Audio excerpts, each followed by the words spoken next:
예, 반갑습니다. 김영준 교수입니다. 네, 이어가지고 이번 기말고사 관련된 포인트 문제 찍어주기 계속 진행하도록 할게요. 일단 이제 여러분들이 이미지 메이킹이 뭔지에 대해서 좀 명확하게 이해를 하실 필요가 있겠습니다. 136쪽에 있는 내용인데요. 이거를 어떤 이미지를 메이킹을 해야 된다 이런 것보다는 이미지 메이킹에 대한 정의를 여러분들이 정확하게 아는 걸 저는 좀 요청드립니다. 그러니까 개인도 이미지 메이킹을 할 수 있잖아요. 예, 그래서 이미지 메이킹을 가장 어찌 보면 정의를 좀 잘 하는 게 뭔가라고 봤을 때, 이 사람은 보여지는 모습이 있고 실제 모습이 있잖아요. 그죠? 그랬을 때 외면, 즉 보여지는 모습과 내면, 실제 모습을 자유롭게, 자연스럽게 표현하는 능력을 보시면 될 것 같아요. 즉 외면과 내면을 조화롭게 표현하는 것을 이미지 메이킹을 잘한다. 이렇게 해서 그 정의를 일단 정확하게 기억을 하시라는 거죠. 자, 그 다음에 아주 기본적인 거지만 어차피 치과라는 곳은요, 마케팅에 대해 여러분들이 배우고 있지만 제일 확실하면서도 쉬운 방법의 마케팅이 있습니다. 바로 치료 끝난 환자분들한테 전화 한 통 드리는 거예요. 의사가 하면 굉장히 좋고 담당자가 해도 굉장히 좋습니다. 어떤 형식적인 문자 이런 것보다는, 기계적인 것보다는 직접 이렇게 병원 폰으로 한다든지 이렇게 해가지고 피는 좀 멈추셨습니까? 아니 마취 풀리고 좀 괜찮으세요? 너무 걱정 마세요. 내일 소독 때 뵙겠습니다. 이런 어떤 해피콜이 굉장히 크다라는 거를 여러분들이 참고 삼아 가지고 아셔야 될 것 같아요. 그래서 제가 가장 가성비가 좋고 효과적이고 쉽게 할 수 있는 마케팅, 예, 치료 후에 환자에게 어떤 방법인가라고 했을 때 그냥 전화 한 통, 이렇게 그냥 써주시면 된다라는 거죠. 자, 그 다음에 환자들은 다들 이렇게 성향이 다르기 때문에 그 환자별로 우리가 이제 응대를 보통 다르게 합니다. 그래서 우리가 보통 내부 직원들에 대한 성향 분석도 있고, 처음 보는 고객을 대상으로 하는 성향 분석에 대한 이런 프로그램 같은 것도 있죠. 그래서 여러분들이 이제 어떤 걸 이제 기억하셔야 되냐면, 그런 것들을 분석하는 이제 도구들이 있어요. 네, 기준 틀이 있고, 그래서 그게 뭐가 있는지만 알면 돼요. 예. 일반적으로 우리가 많이 쓰는 게 이제 MBTI라고 하는 게 있고, 디스크라고 하는 게 있습니다. 그죠?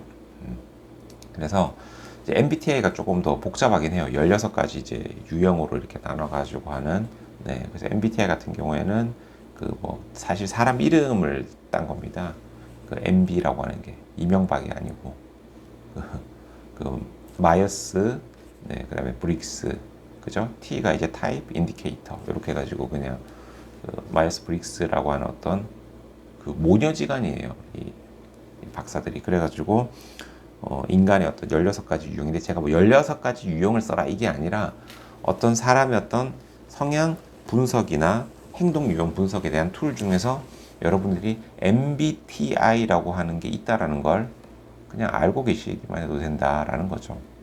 그리고 그 디스크 같은 경우에는 딱 그냥 4개로 구분이 돼요. 네.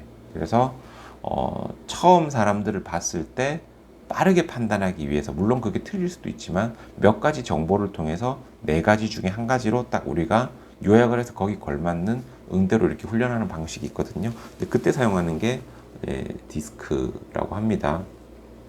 그래서 디스크하고 이거를 이제 제가 써라고 하겠죠. 근데 학생들 중에서 꼭 보면은 이거 DISC예요. 근데 DISK 이런 식으로 쓰면 당연히 오답 처리되니까 나중에 막 교수님 살려주세요 이렇게 해도 안 됩니다. 그거는 예, 분명히 말씀드렸어요. 왜냐면 그렇게라도 해야지 이게 점수 차이가 날 수밖에 없으니까. 왜냐면 내가 너무 문제를 쉽게 내는 것 같아. 그 다음에 이제 그 162쪽에 불만 고객 응대에 관해서는요, 이걸 내가 수업 시간에 했는지 안 했는지 기억이 좀 가물가물해요. 이제 하도 많이 하다 보니까. 근데 혹시 안 했으면 지금이라도 알아두시면 좋습니다. MTP라고 하는 걸 여러분들이 기억하세요. MTP. 네. 여기서 컴플레인을 처리하는데 굉장히 어려운 컴플레인이 이제 나왔다라고 하면 이 MTP를 적용하는데 이게 뭐냐면 세 가지를 바꾼다는 겁니다. 세 가지. 첫 번째는 사람이에요. 그래서 이제 man이라고 하거든요. 네. 그래서 그 M이고 그 컴플레인 담당자를 교체하는 거죠. 이제 두 번째는 T가 뭐겠습니까? 시간이에요. 네. 다른 시간대로 왜냐하면 감정이 굉장히 격하게 올라와 있기 때문에 시간을 좀 텀을 둬가지고 이걸 좀 가라앉힐 필요가 있다는 거죠. 그래서 이제 T 그 다음에 P는 플레이스 장소를 또 바꾸는 겁니다. 아무래도 다른 장소로 가게 되면 분위기라든지 이런 것들이 다시 또 환자분이 조금 또 차분해질 수 있기 때문에 그렇게 얘기를 하는 거예요. 그래서 이 MTP 정도 이제 기억을 하시면 되고요. 그 다음에 대기실에서 환자분들한테 이제 우리가 마케팅을 할 때 TV 많잖아요. TV에 뭐 동물농장을 틀어놓는 게 옳으냐, 아니면 여러 가지 재미없는 치과, 우리 치과에 대한 정보를 틀어내는 게 옳으냐, 이거에 대한 질문을 할 건데 당연히 뭐예요? 재미없어도 병원 홍보물을 틀어놔야 되겠죠. 사람은 계속 듣다 보면 인식이 이제 이렇게 되기 때문에 이건 뭐 보너스 문제 정도로 보시고, 그 다음에 이제 챕터 5에 직원 양성 관리에 대한 부분인데 이 부분에 대해서는 저는 딴 거 다 뺄 거예요. 근데 아주 현실적인 걸로 여러분들에게 제가 얘기를 할 건데, 왜 그러냐면 여러분들 이제 지금 국시반이잖아요. 지금 졸업반. 네. 이제 내년에 이제 취업을 하게 되면 당장 그때 그래도 김용진 교수가 얘기했던 거 정말 이거 내가 알아서 다행이다라고 하는 내용들을 저는 시험 문제에 낼 거예요. 첫 번째가 뭐냐면 4대 보험. 네. 여러분 4대 보험이 뭔지도 모르고 관심도 없고 그냥 막 입사하는 경우도 있죠. 근데 이 개념을 알고 있어야지 나중에 여러분들이 손해를 안 봅니다. 많은 치과들에 가면은 소위 말하는 실수령 계약이라는 걸 하게 돼요. 실수령 계약은 여러분들 통장에 찍어주는 그 액수만 맞춰주면 되는 거 아니냐라는 논리인 거고, 정확하게는 연봉제로 계약을 해야 됩니다. 그래야지 여러분들이 손해를 안 봐요. 연봉제로 계약하면 거기에 맞는 소위 말하는 그 뭐 국민연금이라든지 의료보험이라든지 실제로 세금이라든지 이런 것들이 딱 책정이 되기 때문에 나중에 뭐 대출을 받거나 아니면 다른 직장으로 이렇게 이직을 하고 할 때 다 근거 자료가 남는다는 거죠. 실수령 계약은 최저임금으로 신고해 놓고 나머지 차액은 돈을 더 주는데 다운 신고에 대한 가능성이 있어요.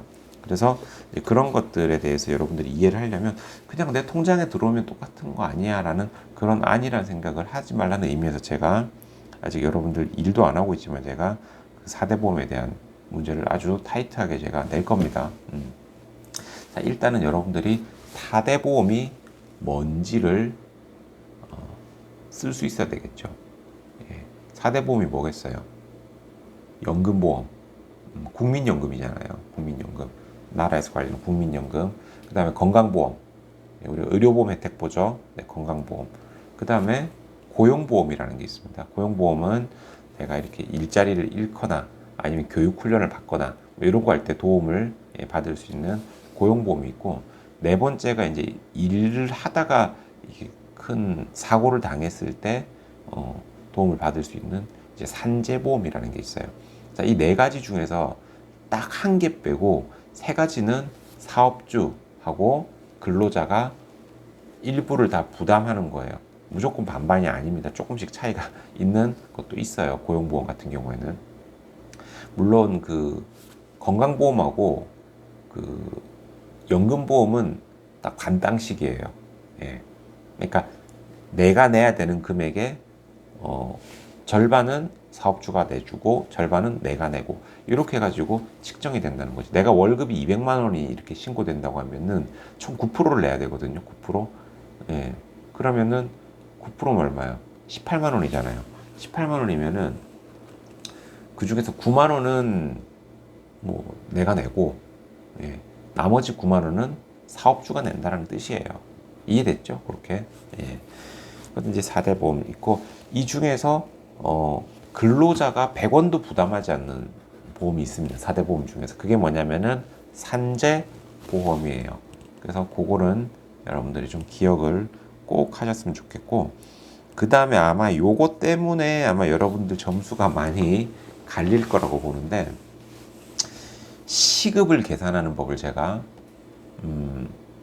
시급보다 일단 주휴수당부터 얘기를 해줘야 되겠다. 주휴수당이 뭔지 여러분들 아셔야 돼요. 주휴수당. 주휴수당은 뭐냐면 좀 특이한 규정인데요.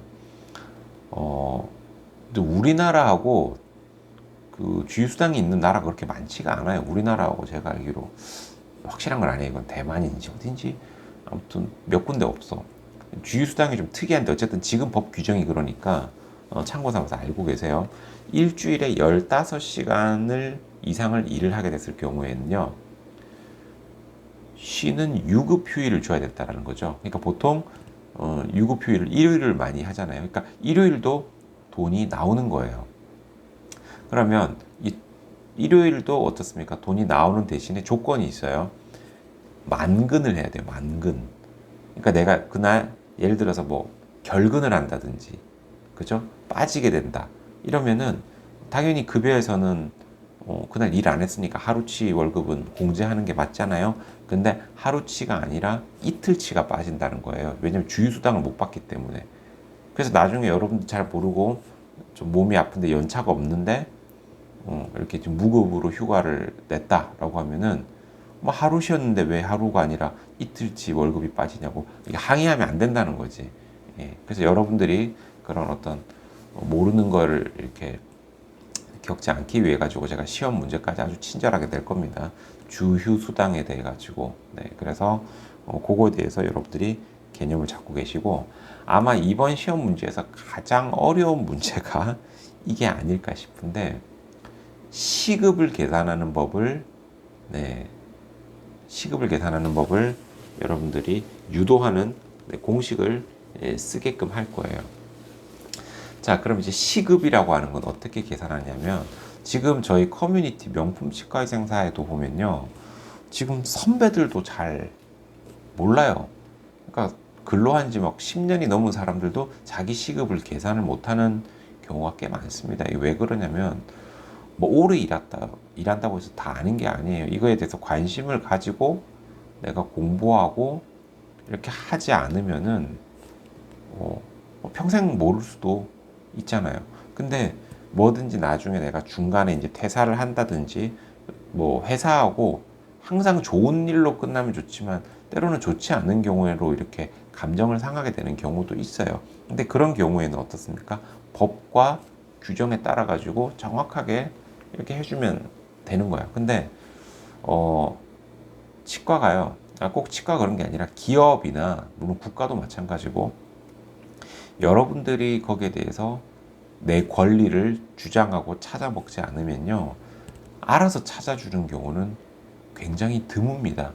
그러니까 내 거는 내가 알아서 챙겨 먹어야 된다, 라는 거죠. 그래서 일단은 내가 이렇게 일을 했을 때 내 시급을 구하는 방법은 정확하게 알고 있어야 됩니다. 자, 그러면 이때 기억해야 되는 숫자가 있습니다. 209라고 하는 숫자예요. 209. 예, 209. 그럼 왜 이제 209라는 숫자가 이제 중요하냐면은 이거예요. 365일이죠. 1년이. 그러면 내가 예를 들어 가지고 연봉이 계산해 볼까요? 365면은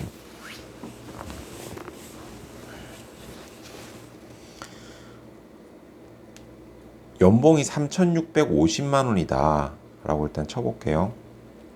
이건 여러분들이 옆에 계산기를 지금 꺼내놓고 한번 이해를 해야 돼요. 네, 3,600 이렇게 3,650만 원이야 내 연봉이. 그러면 아주 계산하기 쉽죠. 뭐 일당이 그러면 10만 원이고, 그러면은 하루에 내가 8시간을 일하니까 10만 원 나누기 8을 하게 되면 내 시급은 1.25, 12,500원인가 라고 하는 거예요. 근데 실제로 그런지 한번 볼게요. 3,650만 원 나누기 사실은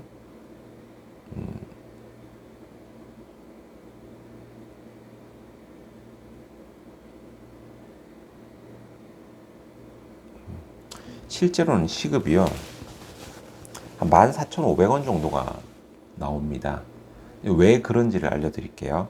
자, 내가 연봉이 3,650만 원이면 여기서 월급을 구하려면 어떻게 해야 돼요?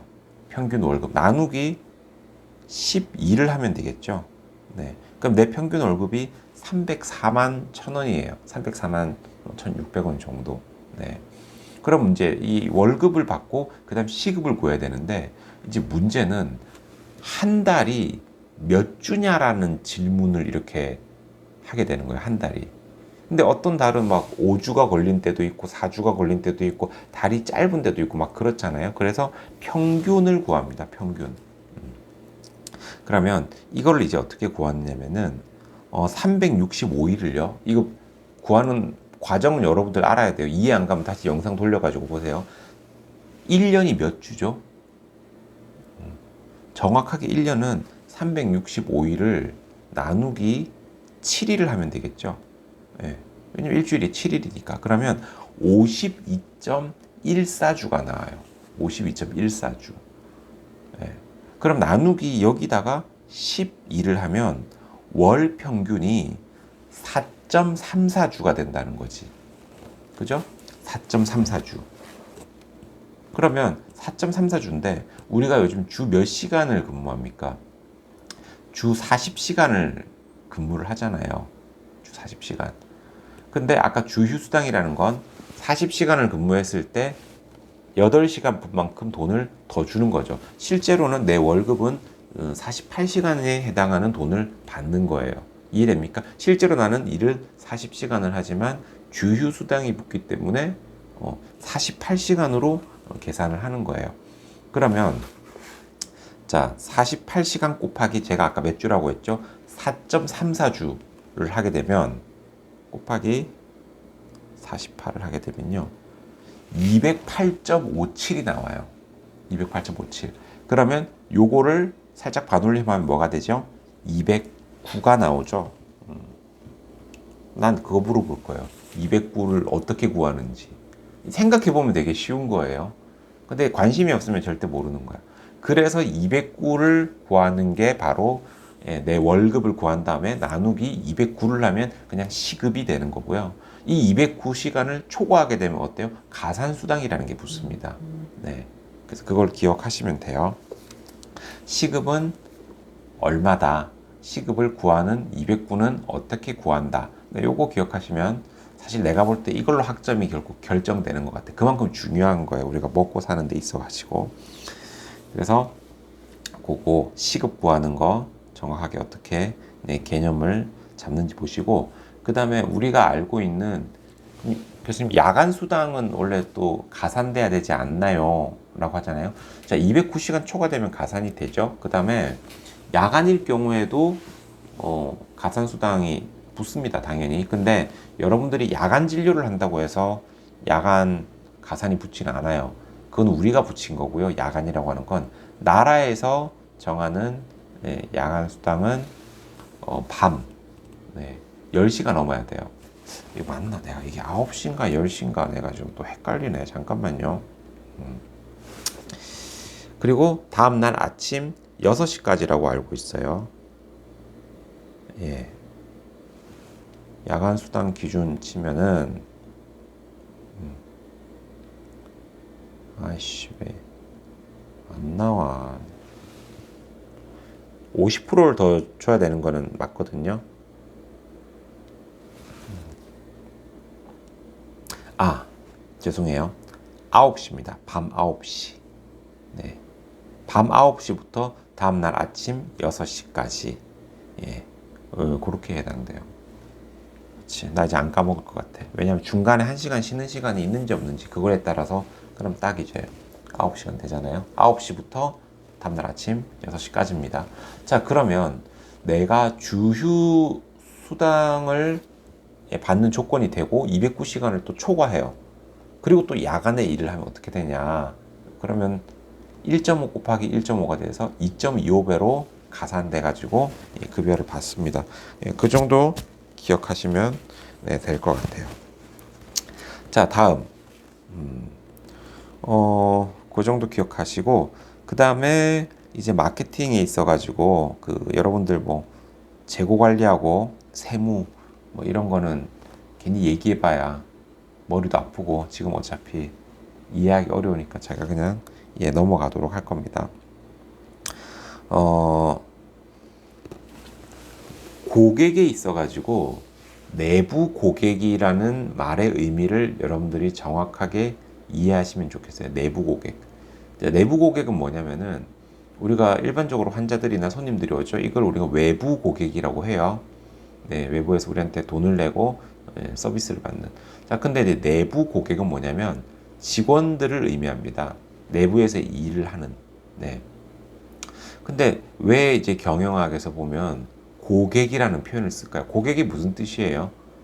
높은 손님이죠. 예. 그러니까 결국 우리가 이 업장을 유지하는 데 있어서는 내부에 있는 내부에서 일을 하는 외부 사람이잖아. 월급 받는 사람들은 이 사람들도 굉장히 중요하다는 거죠. 그래서 내부 고객 만족이 성공적인 어떤 마케팅의 필수 조건이다라는 말을 너무 질리도록 사실은 많이 들어요. 그러면 여러분들이 내부 고객을 직원을 의미한다는 것 정도는 여러분들이 인지를 하고 있어야 된다라는 거고요.